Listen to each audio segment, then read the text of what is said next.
Señor, venimos ante ti a rogarte y suplicarte, Señor, que nos perdones, que nos limpies de toda maldad, Señor. Tú eres el único, Señor, que puede quitar el pecado, puede limpiarnos, Señor. Te damos gracias por lo que has hecho por nosotros en la cruz, Señor. Veniste, Señor, a humillarte. Veniste, Señor, como hombre a servirnos, Señor. Veniste a dar ejemplo de ello, Señor. Y te damos gracias, Señor, por todo lo que nos enseñaste, por lo que hiciste en la cruz del Calvario, por, Señor, verdaderamente resucitar y ascender para que nosotros podamos, Señor, tener esa comunión otra vez con Dios, Padre, Señor. Y gracias te damos, Señor, porque aún sigues intercediendo a la diestra del Padre por nosotros, Señor. Bendice esta prédica, Señor, que tú seas dado a conocer, que tú seas glorificado. Abre los corazones, Señor, que el Espíritu Santo abra los corazones y los prepare, Señor, tanto de la congregación como de las personas que siguen estas redes sociales, las personas que no te conocen, Señor. Prepáralo, Señor, para que esta palabra, Señor, penetre hasta lo más íntimo de los corazones, Señor, y dé un fruto, Señor, que es lo que esperamos, que es lo que queremos, Señor, que las personas te conozcan, que vean la necesidad urgente, Señor, que tienen, Señor, de que tú seas su Señor, de que ellos rindan su vida ante ti, Señor. Bendícelos grandemente, te damos gracias por este día, Señor, un día más que nos das la oportunidad de venir a tu presencia, la oportunidad de glorificar tu santo nombre, no solo de la persona que esté hablando de ti, Señor, sino la persona que esté escuchando, Señor, que pongas toda su atención, que ponga, Señor, interés en tu palabra, que ponga respeto en ella, Señor. Bendícelos grandemente, bendícelos, Señor. Señor, pedimos, Señor, que por esas personas que están enfermas, Señor, que están pasando por estas situaciones tan adversas, Señor, que des oportunidad, des tiempo, Señor, para que ellos puedan escuchar el Evangelio, Señor.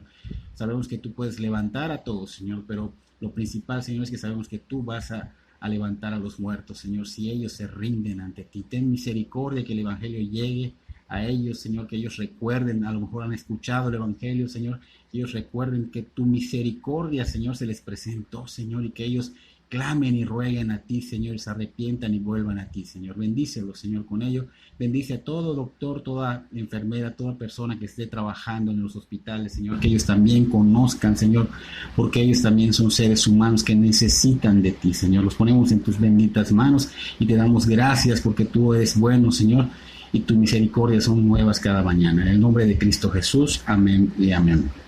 Hoy es jueves de oración y todos los jueves damos una prédica. Al terminar, pues nos programamos lo que es la congregación a las 9 de la noche para orar. Les mando por medio de WhatsApp una lista de oraciones. Si tú quieres ser partícipe de ello, Señor, con todo gusto me puedes enviar tal vez un inbox con tu número y yo te envío las peticiones de oración para participar y estemos todos en ese mismo espíritu, en ese mismo sentir. Hoy vamos a ver un tema llamado una familia bibliocéntrica. Y voy a hablar de la familia porque tenemos un enfoque ahorita puesto en lo que es la adversidad de la pandemia esta. Y esto, digo, no está mal que seamos precavidos, pero como que roba un poquito la mirada, roba el enfoque que Dios nos ha dado. Recordemos, por ejemplo, la tempestad, cuando los apóstoles estaban en la barca. Realmente la mirada la ponían en la tempestad cuando debía ser puesta en Cristo, ¿no? Entonces a veces nos desvía un poco la mirada, nos desvían estas cosas de estar viviendo la voluntad de Dios. Y pues hoy voy a hablar de la familia porque debemos estar en la voluntad de Dios, confiando en Dios. Si es de Dios que pase algo en nuestras vidas, pues estaremos con Él, y si no es de Dios, pues tenemos que seguir acá, pero haciendo su voluntad, porque para eso hemos sido redimidos. Hemos sido creados para eso, hemos sido redimidos para eso. Entonces hoy voy a hablar de la familia, del plan de Dios respecto a la familia, pero vamos a enfocarlo un poquito más en el hombre. Sí, se va a enfocar en la mujer y en los hijos, pero un poquito más en el hombre. El hombre, para ser un verdadero hombre de Dios, tiene que vivir de acuerdo a la persona del Señor Jesús. Dios tiene un propósito para el hombre, y este es extender su reino, el reino de Dios, el reino de los cielos, por toda la tierra. ¿Cómo hacemos esto? Génesis, que es el primer libro de la Biblia, nos lleva a esta explicación. Génesis capítulo 1, versículo 26, nos dice que Dios dijo que hagamos al hombre a nuestra imagen, conforme a nuestra semejanza, y el punto aquí está: y señoree en los peces del mar, en las aves de los cielos, en las bestias, en toda la tierra y en todo animal que se arrastre sobre la tierra. Aquí nos está enseñando que el hombre fue hecho a imagen y semejanza de Dios y se le ha dado una encomienda, ¿no?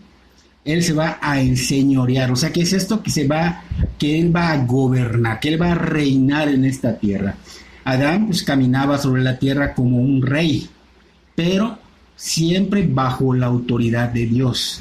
Él tenía que reinar, pero no conforme a su propia voluntad, sino a la voluntad de Dios. El hombre hoy día tiene el mismo propósito, extender el reino de Dios en esta tierra, porque nosotros vivimos y respiramos para este propósito, extender el reino y así cumplir la voluntad de Dios. Por ejemplo, un joven cuando está creciendo va al colegio y los padres le preguntan, casi siempre es esta misma pregunta: ¿qué quieres hacer en tu vida? ¿Qué carrera quieres elegir? Y esta pregunta es una pregunta incorrecta. La correcta sería: ya sabes qué quiere Dios que hagas en tu vida, porque Dios lo estipuló desde un principio. Le dio una orden, una encomienda al hombre, y esa orden aún no la ha cambiado. Es inmutable su palabra del Señor. Entonces esa misma orden debe estar en nosotros. Por ejemplo, preguntarle a nuestros hijos: ya sabes qué quiere Dios hacer en tu vida. Llevarlos a que siempre oren, a que siempre dependan de Dios. Hay que discernir. No podemos tomar decisiones de estudiar tal cosa o de ir a algunos lugares sin antes consultarle a Dios. No podemos cambiar de trabajo por otro mejor sin antes consultar a Dios. Esto es lo que hace el hombre de Dios, ¿ok? Esto pues evidencia que traes dependencia a Dios, que traes una relación estrecha con Dios, y también es evidente la confiabilidad que tenemos hacia Dios. Por ejemplo, mucha gente pues no hace esto y se basa en su propia inteligencia, en su propia prudencia, y pues hay caminos que al hombre le parecen derechos, pero su final es camino de perdición, ¿ok? Entonces debemos de preguntarnos: Señor, ¿esto que pienso hacer está dentro de tu voluntad? ¿Es lo que tú quieres que haga? Yo quiero hacer esto, pero ¿está dentro de tu voluntad? Hay que discernir, debemos someter cada aspecto de nuestra vida a la palabra de Dios. Muchos se dicen: ¿cómo metes a Dios en todo? Dios está en todos, hermanos.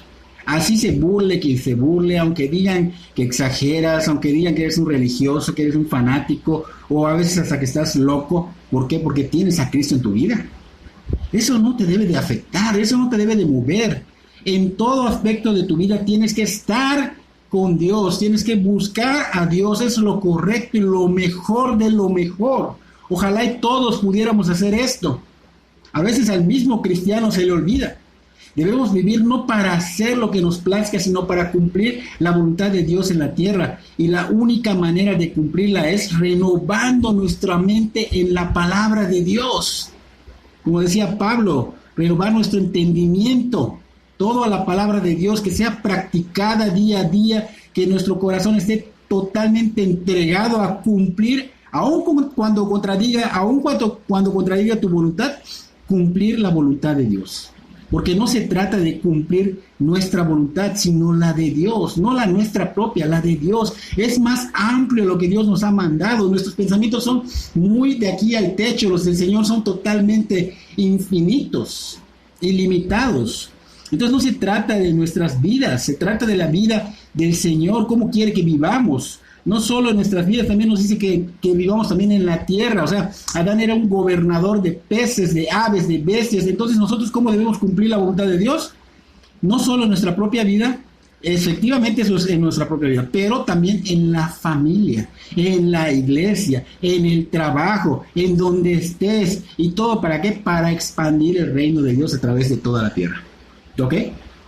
Recuerden, el libro de Hechos, capítulo 1, versículo 8 nos dice: pero recibiréis poder cuando haya venido sobre vosotros el Espíritu Santo, y me seréis testigos en Jerusalén, en toda Judea, en Samaria y hasta lo último de la tierra. O sea, para vivir en la voluntad de Dios es necesario rendir la vida a Cristo. Es necesario recibir la llenura del Espíritu Santo. O sea, ¿necesario qué significa? Que sin eso no puedes hacer lo otro. O sea, no se puede sin Cristo hacer lo que Él nos encomienda. Cristo Jesús es quien nos limpia, quien nos perdona, quien nos justifica, quien da el privilegio de tenerlo en nosotros mismos. ¿Por qué digo de tenerlo en nosotros mismos? Porque Él da el Espíritu Santo, que es Dios mismo. Él viene a morar en nosotros. Nos volvemos un templo donde habita Dios. Y por su poder y su amor podemos vivir de acuerdo a su voluntad. No se puede vivir una vida bibliocéntrica o cristocéntrica sin el Espíritu Santo. Se requiere de su presencia en nuestras vidas, en nosotros mismos, y su poder sobrenatural para poder hacer este encargo que Dios nos da. El expandir el reino de Dios en todo el mundo requiere este equipo que necesitamos. No otras cosas, solo este equipo. Solo necesitamos pertenecer al equipo de Dios. Solo necesitamos pertenecer a Cristo.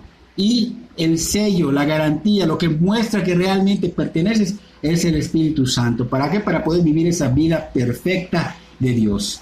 Mateo capítulo 6, versículo 9.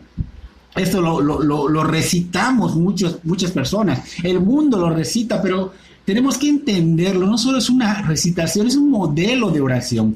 En el versículo 9 dice: Padre nuestro que estás en los cielos, santificado sea tu nombre. Venga tu reino, hágase tu voluntad como se hace en el cielo, así también en la tierra. Y mucha gente lo sabe de memoria, pero realmente hay que saber qué significa cada punto que el Señor está mencionando acá. Pedimos realmente constantemente este tipo de modelo de oración que el Señor nos enseñó. Esto es el anhelo de Dios, es el plan de Dios y es lo que debemos hacer. El Señor nos ha dado lo necesario. ¿Para qué? Para que se haga su voluntad aquí en la tierra como se está haciendo en el cielo. Él nos ha dado lo necesario para que se pueda hacer. Es el Espíritu Santo. Una persona convertida lo puede hacer. Una persona que no se ha convertido no lo puede hacer, y es tiempo, estás a tiempo de convertirte a Cristo, de arrepentirte, de venir en arrepentimiento genuino al Señor y pedirle perdón de corazón y rendir tu vida totalmente a su señorío.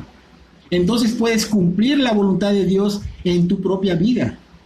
Pero no solo en la tuya. Acá estamos viendo que también en la familia, en la iglesia, en el trabajo, o sea, donde quiera que vayas, donde quiera que estés, muestra el corazón que Dios ha puesto. Ese corazón de un hombre maduro en Cristo es el estándar por el cual seremos juzgados.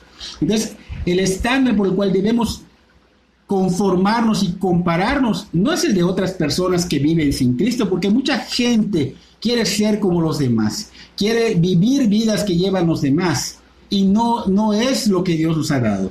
Tampoco debemos conformarnos y compararnos con el de un cristiano que vive como el mundo. A veces creemos que por llamarse cristiano podemos venir a pedir un consejo a una persona que se dice ser cristiano, pero que vive como el mundo. ¿Qué consejo te podrá dar esa persona? Nuestra forma de conformarnos, el estándar por el cual debemos conformarnos y compararnos, es el del Señor Jesús. El Señor Jesús miraba hacia Jerusalén. Nadie podía desviar su mirada de la voluntad del Padre. Cuando veían al Señor Jesús, veían en su rostro un verdadero hombre de Dios. Cuando miramos su vida a través de las Escrituras, vemos que lo encontramos en ese caminar que glorifica a Dios en todo momento. Lo encontramos en esta oración que él decía: santificado sea tu nombre. O sea, él en todo tiempo estaba santificando su nombre, que significa que el nombre de Dios sea separado, sea apartado, cortado de los demás. La pasión del Señor Jesús era que Dios Padre tenga la supremacía en todo, que su nombre, que Él sea supremo.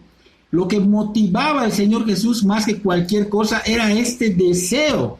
Hasta cuando se enojaba, salía el celo de Dios por las cosas del Padre, por el templo, por la casa de oración. Y se enojaba, ¿por qué? Porque Dios allá no era glorificado. En las casas Dios no era glorificado. En todas las partes donde ibas Dios no era glorificado.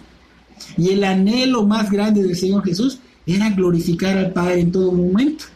Así que Él trabajó para que Dios sea glorificado, y ese es el ejemplo que debemos seguir. Ese es el motivo para evangelizar, ese es el motivo para las misiones, ese es el motivo para todo lo que hacemos a través del mundo, que Dios sea primero en todo, que se vea en nosotros que Cristo es el centro de nuestra vida y que por nuestra vida Él sea glorificado. Muchas veces pensamos solo en nosotros, en nuestros problemas, en nuestra conveniencia, en el yo. Muchos pastores le llaman el yo-yo. Solo yo, siempre yo. Recordemos que Cristo no era así. Pensamos demasiado en nosotros, pensamos demasiado en nuestros problemas, en nuestras comodidades, queremos una vida sin problemas, que no nos cueste mucho. Pero sí queremos ser verdaderos hombres y mujeres de Dios. Decimos que amamos a Dios, que creemos en Dios, pero para hacer esto debemos imitar al único hombre verdadero, al Señor Jesucristo. Debemos conocer más de Él. Debemos estudiar su vida, orar para que Dios nos dé los mismos anhelos, los mismos deseos que Él tenía. Porque el Señor Jesús siempre estaba con ese anhelo y siempre estaba haciendo la voluntad del Padre para glorificarlo. No lo veo nunca fuera de un pensamiento que no glorificara al Señor, de una acción que no glorificara al Padre. Toda su vida nos muestra glorificando al Padre. Y es muy triste que tanto mujeres como hombres pues no nos preocupemos por expandir ese reino de Dios. ¿Acaso Dios nos ha dado un espíritu de cobardía? No, para nada. Según de Timoteo 1:17 dice que Dios nos dio un espíritu de poder. Dios nos da un espíritu de poder. Nos da un espíritu de amor y de dominio propio. Entonces, vemos mucho evangelismo, pero lamentablemente muy suavizado, burdo. Mucha gente lleva un evangelio donde las personas las lleva a una oración que no trae conversión verdadera a Cristo, que solo los lleva a ser unos oidores y no son hacedores de la palabra. El gran problema de expandir el reino de Dios es una raíz aún mucho más profunda. Es el hecho de que no hay hombres y mujeres dedicados a ser como el Señor Jesús. No hay hombres y mujeres imitando al Señor Jesús para servir como Él nos enseñó. Él realmente nos mostró que debemos arrepentirnos. Él nos mostró el Evangelio, que estaba en sus narices, que las malas noticias que habían, estaban llegando las buenas nuevas, y que las teníamos al alcance de las manos, y las tenemos al alcance de las manos. Entonces eso tiene que ver con la familia. Para servir, realmente ser hombres como el Señor, tenemos que imitar al Señor Jesús, tenemos que servir como Él nos enseñó. Eso tiene que ver no solo con nosotros, tiene que ver con la familia, concierne a la familia, afecta. ¿Cómo le afecta? A Efesios capítulo 5, versículo 22. Ahorita vamos a ver los puntos. Dice, las casadas estén sujetas a sus propios maridos como al Señor. Aquí vamos a empezar con la mujer. No tengo nada en contra de la mujer, al contrario, pero tenemos que empezar en este orden. Empezamos con la mujer. La mujer debe someterse a su esposo, dice acá, ¿no? Pero si la mujer ve que su esposo de 35, 40 o 50 años actúa, parece un niño de 10 años en lo espiritual, no podrá hacerlo. Porque si lo hace y hace lo que el marido dice, estará yendo en contra de la voluntad de Dios. Lo hemos visto en el gobierno. No estamos en contra del gobierno, nos sujetamos a las autoridades. Pero si la autoridad nos da una ley que va en contra de la voluntad de Dios, no nos sujetamos a esa ley, porque esa ley nos va a alejar de la voluntad de Dios, nos va a alejar de Dios. Es lo mismo con el hombre y la mujer, ¿okay? Un hombre que siempre está en la calle, que no disipula en Cristo a su mujer, que no lleva a sus hijos a la voluntad de Dios, a conocer a Cristo, que solo vive, juega, se divierte o vive como el mundo, no se puede sujetar a él. Una mujer no se puede sujetar ni se debe sujetar a él. En verdad la Escritura dice someterse a su esposo, pero si éste solo logra hacer que se amargue la vida de su esposa, solo logra hacer que realmente acabe en algo de desgracia, pues no se puede. Porque en su vida de ese hombre, Cristo no es lo supremo para él. En su vida de él, la voluntad de Dios no importa, sino la de él. ¿Cómo podrá ganar a su esposa e hijos para Cristo si él vive en su propia voluntad? Pero si la mujer llega a ver que su esposo es un hombre que su vida refleja a Cristo, que en su trabajo, en su casa y donde vaya, refleja a Cristo. Un hombre que viva para hacer la voluntad de Dios. Un hombre que sacrifica su voluntad por la de Dios. La mujer debe someterse y hacerlo con gozo. Pero cuidado, mujeres, porque hay mujeres que tienen hombres así en su casa, pero les es difícil sujetarse y someterse, porque también las mujeres tienen problemas con el pecado, tienen problemas con la obediencia, tienen problemas con cumplir la voluntad de Dios. Muchos de los hombres han malinterpretado las Escrituras hablando del ministerio al grado de destruir su matrimonio y su familia. Por ejemplo, un hombre entregado a Cristo, pero no conforme a las Escrituras, es obediente a lo que él sabe, pero la información que él tiene en su mente no es la correcta, es errónea. Y el problema es que cree que para ser totalmente dedicado a Cristo, él tiene que descuidar a su familia, tiene que sacrificar a su familia por causa de la obra del Señor. Cree que el reino de Dios consiste solo en la iglesia, en el lugar donde se congregan, en la oración, en el evangelismo, leyendo la Biblia, meditando en ella, haciendo buenas obras, hasta allá. Y que la familia, el trabajo, es algo secular sin meter lo espiritual. Esto no es bíblico, somos cristianos. El cristiano vive en el reino de Dios dentro de lo secular, vive en el reino de Dios. Dios es todo, no solo en la iglesia, en todo lugar donde estés. No solamente para orar, evangelizar y meditar en la Biblia, sino también una vida familiar, en el trabajo. Necesitamos entender que estamos dentro del reino de Dios. Tú eres parte del reino de Dios y donde vayas llevas el reino en ti. Que se vea que eres del reino de Dios, que se vea en tu familia. Un hombre antes de casarse no ve los mandamientos sobre los esposos y sobre los hijos aplicables a él. Los lleva como un conocimiento, pues no tiene cómo aplicarlos porque no es casado, no tiene hijos. Solo los usa para orientar a otros. Pero cuando ya está casado y con familia, pues obviamente no puedo estar tan ocupado solo en evangelizar, no puedo estar tan ocupado solo en misiones, sino que también tengo que dedicarle tiempo a mi esposa, o sea, a su esposa, a sus hijos. En ocasiones salir con la esposa solos, en otras ocasiones salir con los hijos y ella, pero a donde vayas con la familia o con la esposa solamente, siempre deben ser aplicadas las enseñanzas del Señor en nuestra vida. Por eso mucha gente dice, no, aquí no metas a Dios. No, Dios está en todo, donde quiera que estemos. No puede faltar ningún mandamiento de Dios. Y muchos se preguntan, entonces, ¿debemos ser hombres entregados a la obra? Vamos a explicar esto. No. ¿Debemos ser hombres entregados a la familia? No. ¿Debemos ser hombres entregados a los niños? No. Debemos ser hombres totalmente entregados a la voluntad de Dios en cada aspecto de nuestra vida. Es difícil, pero es necesario. Esto lo encierra todo. Esposa, familia, hijos, trabajo, todo. Primera de Timoteo capítulo 3 y Tito 1 nos dice que si un hombre no maneja bien a su familia, no puede ser pastor. No puede ser un anciano. No puede ser un buen siervo fiel. Efesios 5:21 dice, someteos unos a otros en el temor de Dios. ¿Sí? Vemos el sometimiento bíblico.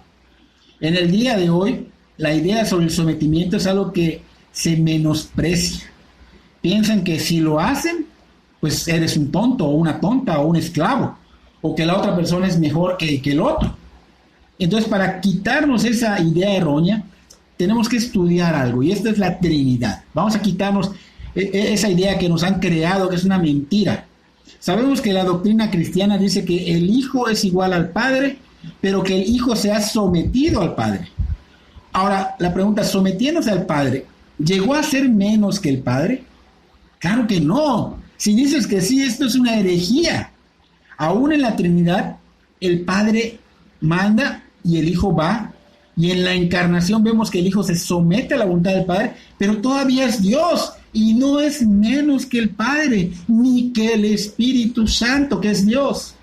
Vemos que el sometimiento no es algo como nos los han presentado, no es algo repugnante, no es algo malo, no menosprecia a la persona, no realmente te hace menos, no. Tanto hombre como mujer tenemos diferentes papeles que Dios nos ha dado, diferentes roles que Dios nos ha dado para cumplir. No se trata de nosotros, se trata de la voluntad de Dios, que es buena, agradable y perfecta. Efesios 5:21 dice: someteos unos a otros en el temor de Dios. En el capítulo 6, los hijos también deben someterse a los padres, los obreros a sus jefes. En Romanos 13, someterse a las autoridades. Así que vemos que debemos someternos todos. Muchos tienen miedo porque muchas autoridades abusan de ello, y sí es cierto. Pero Efesios 5:22 nos dice que las casadas deben estar sujetas a sus propios maridos como al Señor. ¿Como quién? Como el mismo Señor Jesús lo hizo. Él se sujetó al Padre. Obviamente, tú, trabajador, tú, esposa, tú, persona que se sujeta a la autoridad, si ves algo que va en contra de Dios, no puedes someterte. Vamos a suponer que en tu trabajo te pidan que robes, no lo puedes hacer. Eres cristiano, ¿ok? Entonces aquí vemos que las casadas estén sujetas a sus propios maridos como al Señor. ¿Como quién? Como al mismo Señor, como el mismo Señor lo hizo. Si el Señor lo hizo siendo igual a Dios, no se aferró. ¿Por qué las hermanas en Cristo se van a aferrar? Esto no es una sugerencia que Dios está dando, es un mandato de Dios. Ese estén sujetas, ¿ok? Es un imperativo, determina que es una orden. No dice las casadas, si quieren, sujétense a sus maridos. No, dicen estén sujetas a sus propios maridos. Muchos hijos también se preguntan, ¿por qué debo someterme a mi padre? Si mi padre me dice que me tire al pozo, ¿lo tengo que hacer? Y obviamente nunca te va a pedir algo así tu padre. Esto es evidencia de rebeldía. Buscarle puntos negros a la hoja en blanco nos enseña mucho de las personas, nos enseña que estamos viendo la manera de salir de nuestras responsabilidades, buscando cómo evitarlas o evadirlas para no cumplirlas. De esa manera, pues no tendríamos que someternos a la voluntad de Dios.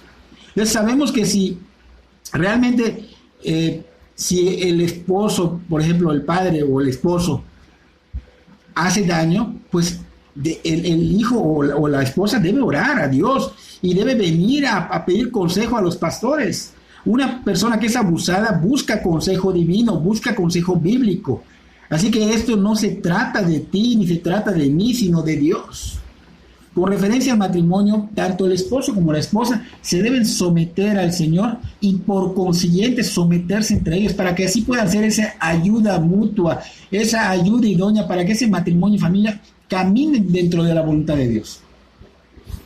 Cuando haya que tomar decisiones, recuerden, son una sola carne. Debemos, por ejemplo, mudarnos o debemos comprar una moto o cambiar de trabajo. O sea, cosas importantes en la familia. Es bueno, tenemos el deber de platicarlo con nuestra esposa y llegar a una solución. Sí. Es bueno platicarlo con ella. Si ella está de acuerdo que se haga, pues qué bueno, porque pues así comparten la misma idea. Ahora dice el esposo, ¿tengo que hacer lo que ella dice? No. Tenemos que orar más, tenemos que buscar el consejo. Si no hay una respuesta, es la responsabilidad del hombre tomar la decisión. Si sale bien, el esposo no debe venir y decir, viste, te dije que iba a salir bien.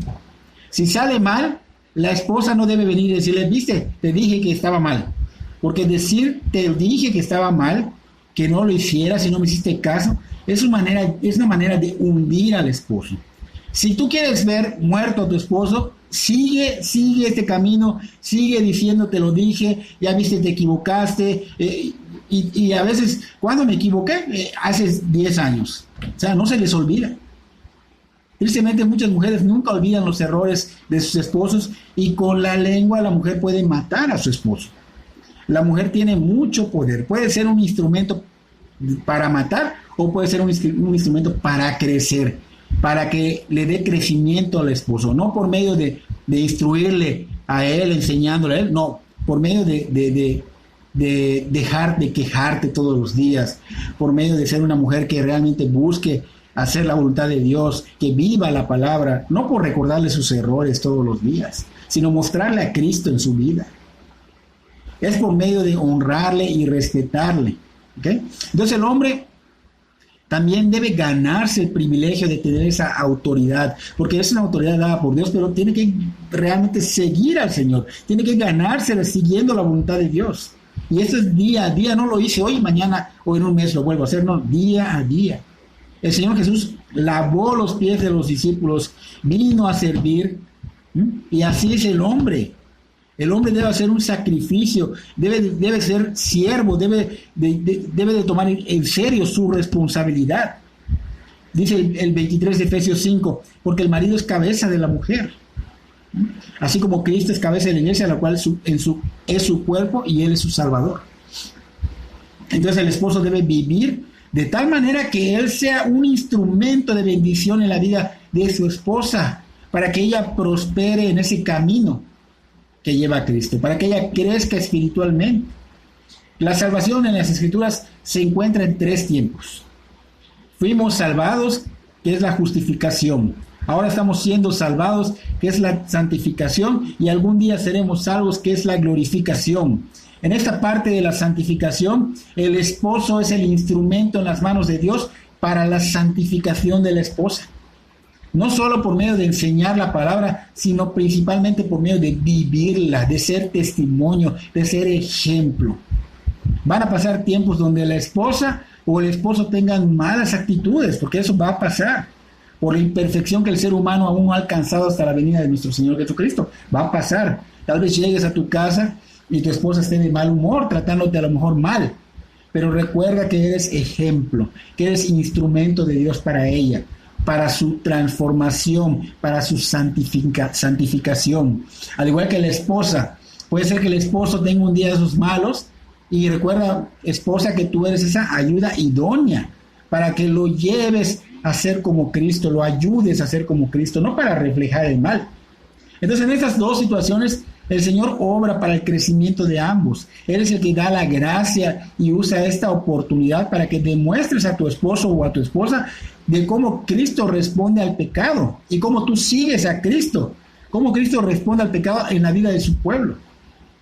Tiene que haber gracia, misericordia, perdón. Y cuando reaccionas como Cristo reaccionó, tú le has predicado el evangelio a tu esposa, tú le has mostrado a Cristo a tu esposa. Pero cuando respondes egoístamente, pensando en ti solamente, mi yo, y has destruido, has anulado esa oportunidad de que el Señor te da de veras para presentar el evangelio. La transformación de tu esposa será mala si tú obviamente haces esto. Va a ser tu causa, va a ser tu problema, o sea, es tu responsabilidad. Dice Efesios 5:24, así que como la iglesia está sujeta a Cristo, así también las casadas estén a sus maridos en todo, dice acá, ¿no? No significa que tenga que someterse a todo lo que el marido dice, porque puede ser que le pida algo que es ilegal. La idea es que en cada área de la vida, el esposo pues se sabe que tiene la autoridad. Cuando el esposo no está en casa, la esposa no es la autoridad, porque ella tiene esposo, ¿ok? Pero sí delega, pero sigue siendo él la autoridad. Entonces, la mujer puede decir, pues que lave su ropa, que prepare su comida. No nos aprovechemos, servimos a Dios, no al hombre. Servimos a Dios al servir a los demás.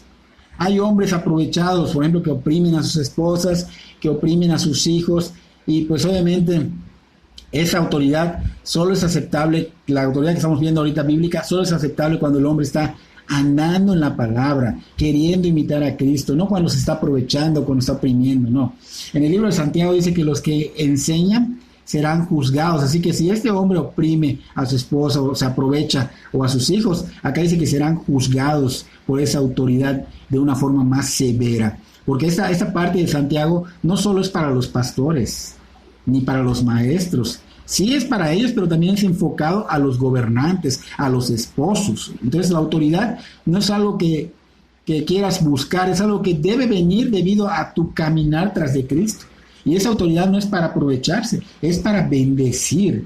Debes tener temor por eso, porque vas a ser realmente juzgado más fuerte, doblemente. Hay que morir al yo, para no caer en ese error, para que no ejerzas mal la autoridad que Dios te ha dado.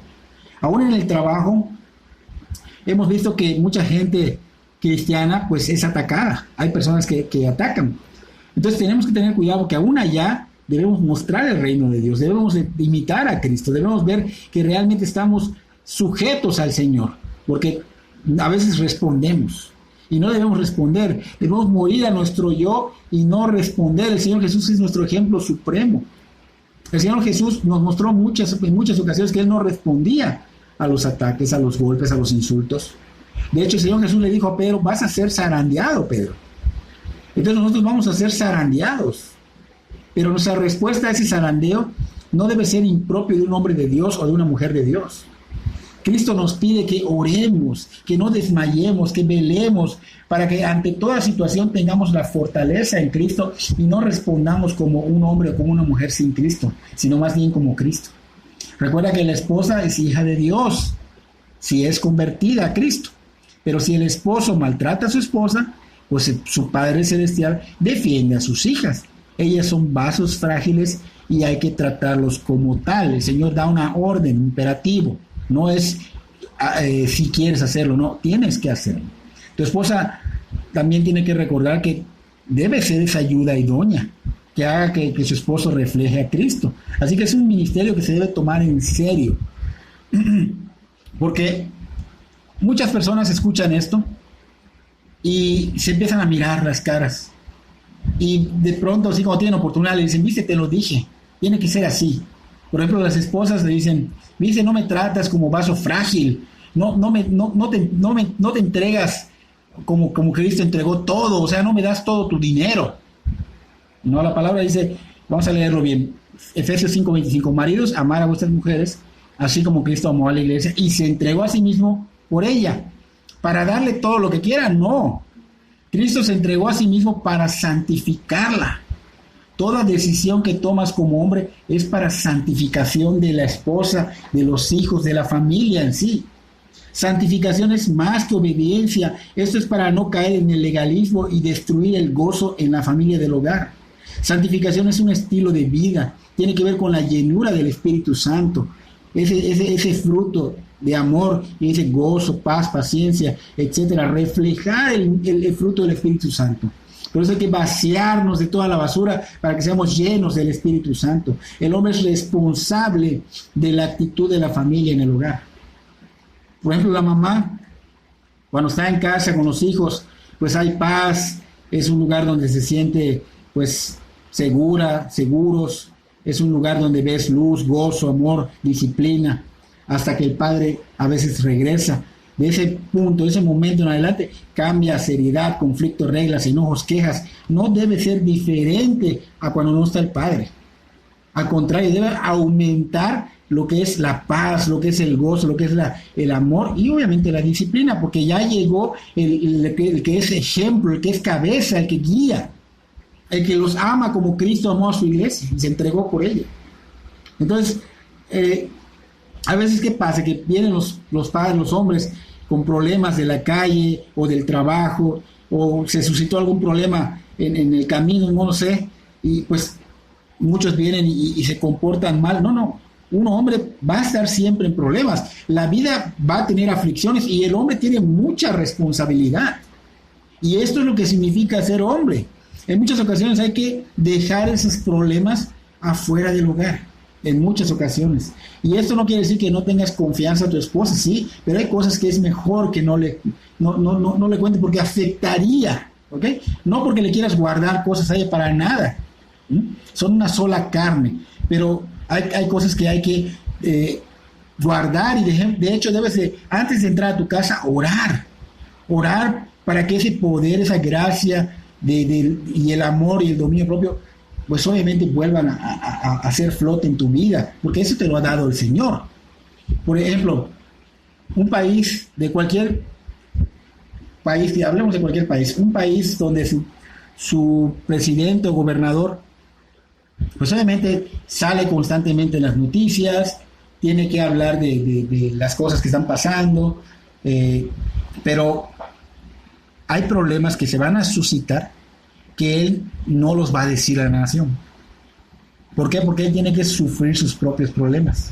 Él tiene que dar tranquilidad a la nación porque es el gobernante. En una familia es muy similar. Ellos no deben de causar esa inseguridad. Ellos deben de de que cuando lo vean al Padre no sientan miedo al verle, que ellos recurran a Él, que no solo a su mamá, sino al Padre. Entonces, es importante esto también para la mujer, pues ha de tener cuidado porque muchas veces le guardan cosas al Padre, y esto no está correcto, porque a veces terminan desviando a los hijos por guardar, por ser tapadera de los hijos. Les dan un mal ejemplo a los hijos también de cómo le ocultan cosas. Es muy diferente a lo que el padre, al rol del padre en esa parte. Entonces no debemos solapar el pecado, tengamos cuidado. Sé sabia, mujer, en el consejo de Dios. El hombre bíblico es un hombre pues que vive y que se ve conforme a la imagen del Señor Jesucristo. En Efesios 5:26 dice, para santificarla, habiéndola purificado en el lavamiento del agua por la palabra. O sea, muchos piensan que esta cita significa tener un estudio bíblico con las esposas. Y es verdad, pero es mucho más que eso. El lavamiento del agua por la palabra es el lavamiento del evangelio mismo. O sea, significa que con tus enseñanzas, con tus palabras, pero con tu vida, tú estás lavando a tu esposa. ¿Ok? Cualquier hombre con conocimiento, pero sin vivirlo, con legalismo, amargo, sin amor, puede llevarte fácilmente a un estudio bíblico, pero lavar a tu esposa con el evangelio por medio de tu vida entera es otra cosa. Esa es la voluntad de Dios. Entonces hay que clamar, rogar para ser un esposo bíblico. No porque la esposa es difícil, sino porque es difícil amar a las personas que tienes cerca. Es muy difícil. Por ejemplo, es fácil amar a los que son tus amigos, a los que trabajan contigo, a veces a tus propios jefes de tu trabajo, porque es fácil amar a las personas que no viven contigo. Pero amar a las personas que están viviendo contigo, que están a tu lado, es muy difícil. Puedes ver a estas personas que predican, que son tus jefes, que son tus amigos, que son tus compañeros de trabajo, y puedes decir, wow, son hombres buenos, que se muestran moralmente buenos, que son agradables, que son compasivos, que están centrados en la palabra, pero tú no sabes bien realmente si lo son. Allá se muestran así. Tú no sabes cómo se comportan con sus esposas, no sabes cómo se comportan con sus hijos, no sabes cómo se comportan en sus casas, no sabes cómo se comportan en sus trabajos. Allá, pues obviamente, en esos lugares, pues ves que son ejemplo, ¿no? Es fácil ser amable con los demás, pero que seas amable con las personas que siempre están contigo. Entonces muchas personas cometen el gran error de divorciarse. ¿Por qué? Porque le vieron 1000 defectos a su esposa o porque le vieron 1000 defectos a su esposo, y luego conocen a otros y ven que en esos otros pues ven personas moralmente buenas, ven una diferencia muy, muy grande y pues dicen es mucho más, de hecho es mucho mejor, dicen, que sus parejas anteriores, y terminan casándose con estas personas y se van de mal a peor. ¿Por qué? Porque ya viviendo con esas nuevas parejas, empieza a salir la luz quiénes son, empiezan a salir los trapitos al sol, esos trapitos escondidos salen a la luz y son personas peores, con peores hábitos y peores actitudes. Entonces, ¿qué hicieron? ¿Hubo mejoría? No. Se compraron más problemas que los anteriores y ofendieron a Dios. El temor de Dios es la solución, no otra persona. Sujétate a Cristo.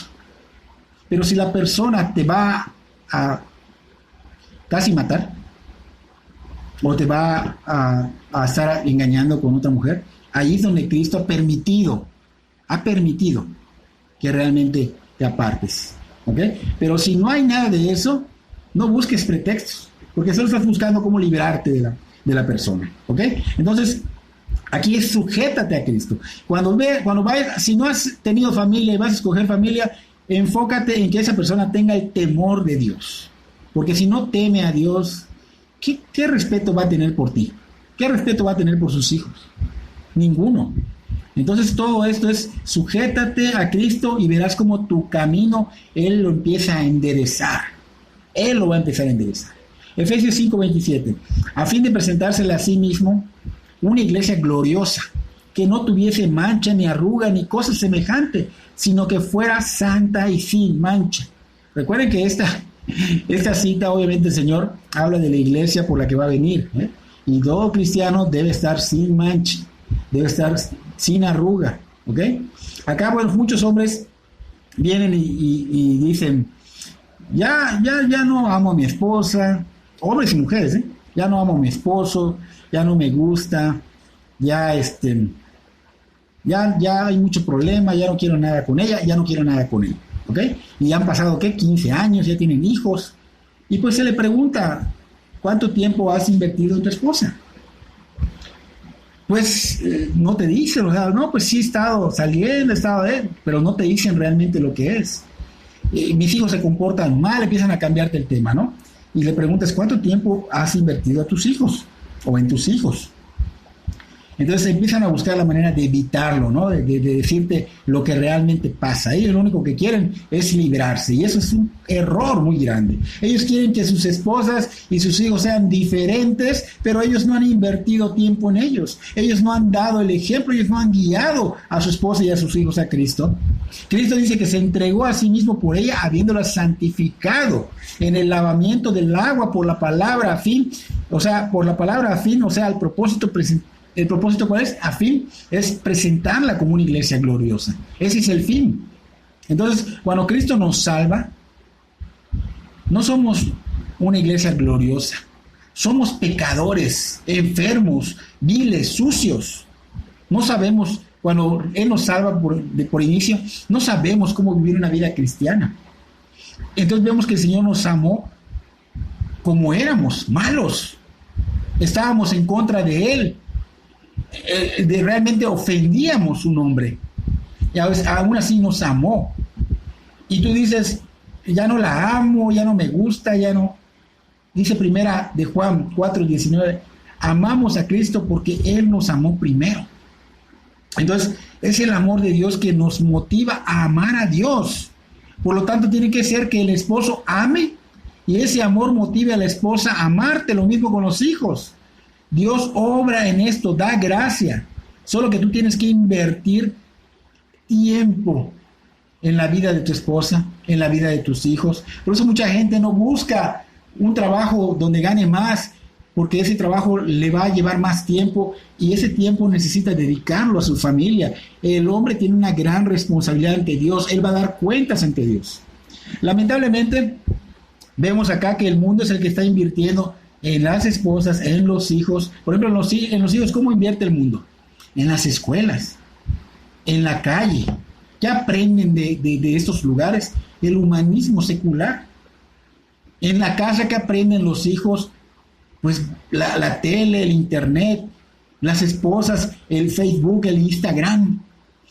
El hombre tiene que invertir más que el mundo en su familia. Él debe enseñar y dar el ejemplo con su vida en todas las áreas, que Él tenga tiempo para ellos y que los guíe a Cristo, y que vean que Él lo hace, que Él busca de Dios, que Él ora, que Él medita, que Él los lleva a Dios, y que su vida, a través de su vida, lleva a Dios en todos lados. Entonces tiene que invertir. Efesios 5:28 dice, así también los maridos deben amar a sus mujeres como a sus mismos cuerpos. El que ama a su mujer, a sí mismo se ama, porque nadie aborreció jamás su propia carne, sino que la sustenta y la cuida, como también Cristo a la iglesia. Entonces, el Señor Jesús dice que tenemos que amar a nuestro prójimo como a nosotros mismos. ¿Ok? También dice eso. Entonces, las psicologías usan esto malinterpretado. Cristo te dice que tú ya te amas, así mismo ya te amas, que no tienes problemas para ello. Ahora tienes que aprender a amar a otros, y ese es el problema, ese es el punto clave, ese es el problema. Al decir que ya no te gusta tu esposa, que ya no la amas, estás demostrando que te amas a ti mismo, que no amas a Dios, que ya no te has negado a sí mismo como Él te ha dicho, porque no tomas en cuenta la voluntad de Dios. No tomas en cuenta el consejo de Dios, que es la misma palabra que está en la Biblia. Que haces a un lado la palabra de Dios y no tu propia voluntad, que es la que se debe de dejar a un lado, pensando en tu propia conveniencia. Y el yo siempre va a sobresalir. El Señor Jesús claramente dijo, niégate a ti mismo. Y también dijo que son una sola carne. Así que el que ataca a su mujer, se ataca a sí mismo. y no se da cuenta. Y no está bien. Tiene problemas grandes y mentales. También la mujer, si lo ataca, igual se está atacando a sí misma. Ahora, sustentar, dice acá Efesios 5:29, sustentar y cuidar. O sea, tiene que haber esa preocupación, tiene que haber ese amor hacia ella, tiene que haber esa gentileza, tiene que haber esa protección. Así debe ser el esposo con su esposa. Sustentar no solo se refiere a la economía, también a lo espiritual. Siempre animando, amando y no destruyendo. Lo mismo con las mujeres, no destruyan al esposo. Hay muchas mujeres que cuando el esposo dice algo, siempre lo contradicen. Y a veces delante de otros, en frente de los demás. Si el señalamiento bíblico te dice alto, ellas dicen siga. Hay tantas mujeres que viven contradiciendo. Hay tantos hombres que piensan que el sustento es solo traer el dinero de su trabajo y con eso ya cumplieron. Y no es eso lo que Dios nos ha mandado. No es una parte, no es el total, es una parte. O sea, el traer el dinero es una parte, pero aún falta otra parte por cumplir. Las necesidades espirituales, las necesidades emocionales de tu familia. Entonces debemos vivir de una manera que edifiquemos a los demás, que nos edifiquemos unos con otros. El trabajo principal del padre es dirigir a la familia en la voluntad de Dios. El trabajo principal es ser ejemplo de que sigues a Cristo. En frente de tu esposa y de tus hijos realmente siempre tienen que ver que tu vida refleja a Cristo. Tristemente nos enfocamos en que nuestros hijos crezcan en sus carreras que ellos deciden, en sus actividades que ellos deciden, en sus deportes, etcétera, etcétera. Los proveen de celulares, los proveen de computadoras, los proveen de tablets, los proveen de internet, Facebook, WhatsApp, Instagram. Y lo primordial, ¿dónde quedó? ¿Dónde está Cristo allá? No piensan en lo más importante. ¿De qué sirve ganar al mundo si pierdes tu alma? ¿De qué sirve? Efesios 5:30 y 31 dice, porque somos miembros de su cuerpo, de su carne, de sus huesos.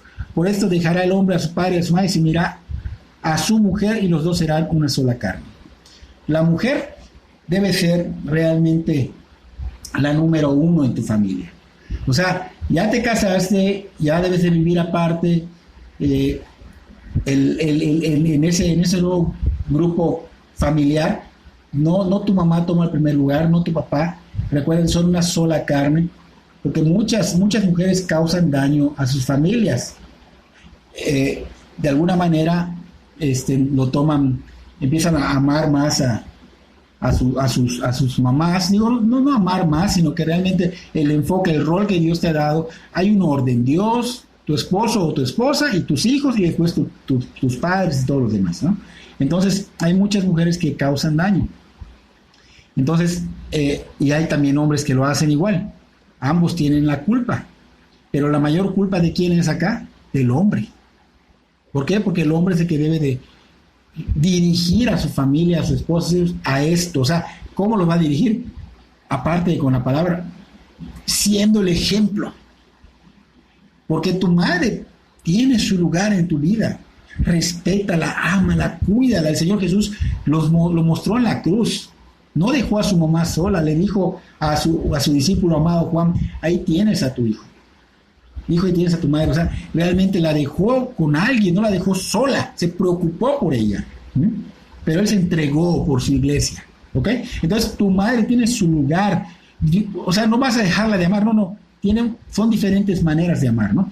Entonces, tienes una manera pero la amas como tu madre, la respetas como tu madre, la cuidas, pero tu esposa es más importante, de hecho más importante que tus hijos, porque ese es el orden que Dios dispuso, es el rol que debemos llevar, que tus hijos vean que amas a Dios, que segundo amas a tu mamá, que amas a tus hijos, que amas a tus padres, y crecerán ellos con este ejemplo de un hombre bíblico, cristocéntrico.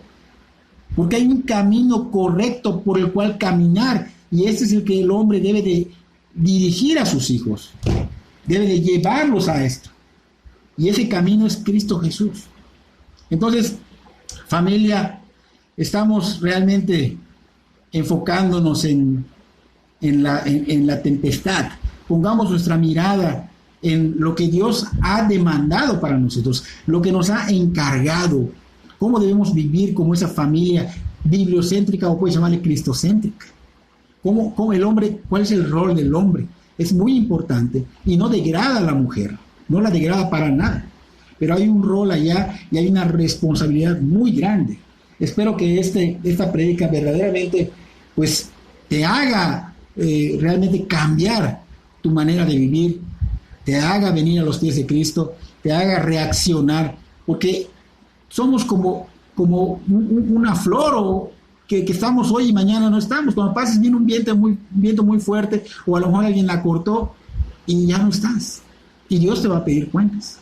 Entonces, enfoquémonos en ser una familia bibliocéntrica o cristocéntrica. Que Dios bendiga tu vida grandemente, y estoy para servirte. No dudes en buscarme. En el nombre de Cristo Jesús les deseo lo mejor.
Levantamos ese canto